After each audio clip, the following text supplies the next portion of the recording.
امام ابو حنیفہ بہت ذہین تھے، بہت ذہین۔ امام ابو حنیفہ کے نزدیک نا وضو میں نیت شرط نہیں ہے، وضو میں نیت شرط نہیں ہے، آپ بغیر نیت کے بھی وضو کرو گے وضو ہو جائے گا، ہاں وضو کا ثواب نہیں ملے گا۔ تبھی کتابوں میں مسئلہ لکھا ہے کہ آپ بارش ہوئی اور آپ کے چاروں اعضاء دھل گئے، چہرہ بھی، ہاتھ بھی، پاؤں بھی اور سر کا مسا بھی ہو گیا، یا آپ ویسے ہی ٹھنڈے پانی سے نہا رہے تھے گرمی دور کرنے کے لیے، تو آپ کا وضو بھی آٹومیٹیکلی ہو گیا، غسل بھی آٹومیٹیکلی ہو گیا، ثواب نہیں ملے گا البتہ، لیکن وضو ہو جائے گا، نماز ہو جائے گی۔ دیگر علماء کیا کہتے ہیں کہ بغیر نیت کے آپ وضو کریں گے تو وضو نہیں ہوگا۔ ان کی دلیل کیا ہے؟ صحیح بخاری مسلم کی حدیث ہے، انما الاعمال بالنیات، اعمال کا دار و مدار کس پر ہے؟ نیتوں پر ہے، تو نیت ہوگی تو ہوگا، نہیں ہوگی تو نہیں ہوگا۔ امام و حنیفہ کا جو فقہ ہے نا، پہلی نظر میں لگتا ہے کہ قرآن و حدیث کے اگینسٹ ہے، تبھی اس کے خلاف بہت پروپیگنڈا ہوتا ہے، لیکن جب آپ ڈیپتھ میں جائیں گے نا تو آپ کو پتہ چلے گا کہ امام ابو حنیفہ نے بہت گہرائی میں جا کے قرآن و حدیث سے مسائل نکالے ہیں۔ تو یہ جو حدیث ہے نا کہ انما الاعمال بالنیات، اعمال کا دار و مدار کس پر ہے؟ نیتوں پر ہے۔ اس حدیث کی اصل تشریح یہ ہے کہ دیکھو اس حدیث کا مطلب یا تو یہ ہوگا کہ اعمال کے صحیح ہونے کا مدار نیت پر ہے، یا اس کا مطلب یہ ہوگا کہ اعمال کے قبول ہونے کا مدار نیت پر ہے۔ دو ہی مطلب نکل سکتے ہیں نا۔ قبول ہونے کا مطلب کہ اس پر جو ثواب ملے گا اللہ کے دربار میں وہ جو قبول ہوگا۔ تو امام حنیفہ کہتے ہیں کہ دیکھو حدیث میں کیا آتا ہے، یہ حدیث کا شان ورود کیا ہے کہ ان صحابی نے ہجرت کی تھی، ایک صحابی نے، اور ہجرت میں ان کی نیت تھی کسی عورت سے نکاح کرنا۔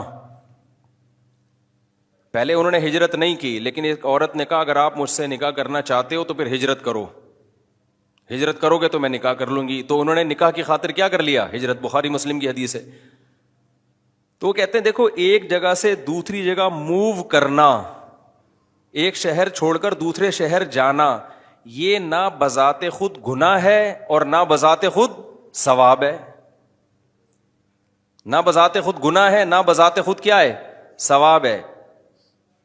تو یہ وہ کام ہے جو نیت سے اچھا بھی بن سکتا ہے اور نیت سے برا بھی بن سکتا ہے۔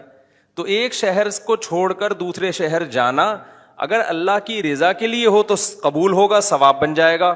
اگر اللہ کی رضا کے لیے نہیں ہے، عورت کے لیے ہے، تو یہ ثواب نہیں بنے گا۔ بیوی تو مل جائے گی، عورت تو مل جائے گی، ثواب نہیں بنے گا یہ۔ لیکن اس کے باوجود اس پر ہجرت کے احکام مرتب ہوں گے، جیسے جن صحابی نے عورت سے شادی کی خاطر ہجرت کی تھی، لیکن جن صحابی نے ہجرت کی تو ہجرت کے احکام تو لاگو ہوئے نا ان کے اوپر، جو بھی ہجرت کے شرعی احکام ہیں، کہ جو جائیدادیں وہاں چھوڑ کر آئے ہیں ان پر کفار کا تملک ہو گیا کہ نہیں ہو گیا، یہ بحث، جو بھی ہجرت کے فقہی احکام ہیں وہ مرتب ہوتے ہیں، ثواب نہیں ملے گا ان کو، ثواب نہیں ملے گا ان کو۔ تو وضو بھی ایک ایسی چیز ہے جس کا بنیادی مقصد ہے نماز، سمجھ رہے ہو کہ نہیں سمجھ رہے؟ اور طہارت حاصل کرنا، تو پانی خود طہارت کا ذریعہ ہے، پانی خود صفائی کا ذریعہ ہے۔ تو جب آپ نے صفائی کا ذریعہ استعمال کر لیا تو آپ کا وضو ہو گیا، ثواب نہیں ملے گا اگر نیت نہیں ہے، لیکن وضو ہو جائے گا، صحت ہو جائے گی اس وضو کی۔ صحت کا مطلب اس پر شریعت کے احکام مرتب ہو سکتے ہیں، آپ اس سے نماز پڑھ سکتے ہو، غسل تھا تو غسل ہو گیا، کیونکہ پانی کو اللہ نے خود طاہر قرار دیا ہے، طہور قرار دیا، وہ خود پاک کرتا ہے چیزوں کو۔ سمجھتے ہو کہ نہیں سمجھتے؟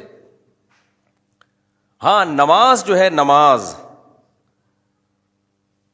اس میں نیت کے بغیر وہ قبول ہی نہیں ہوگی، یعنی صحیح ہی نہیں ہوگی۔ وجہ اس کی ہے کہ وہ بذات خود، نماز جو ہے نا بذات خود وہ ایک ایسا عمل ہے کہ جب تک نیت کو اس میں شامل نہ کریں گے تو کیا پتہ چلے گا کہ آپ جو کھڑے ہوئے ہیں وہ اللہ کی عبادت کی نیت سے کھڑے ہوئے ہیں یا ویسے ہی جھک رہے ہیں آپ۔ جب آپ قبلے کی طرف رخ کر کے کھڑے ہوتے ہیں تو بات ویسے بھی تو کھڑے ہوتے ہیں نا، کوئی آدمی ویسے ہی یوں کر رہا ہے تو اس کو نماز تھوڑی کہیں گے۔ تو نیت کے بغیر پتہ ہی نہیں چلے گا. اس کو کہتے ہیں تمییز العادہ عن العبادہ. عادت اور عبادت کو ممتاز کرنے کے لیے یہاں نیت کی ضرورت ہے.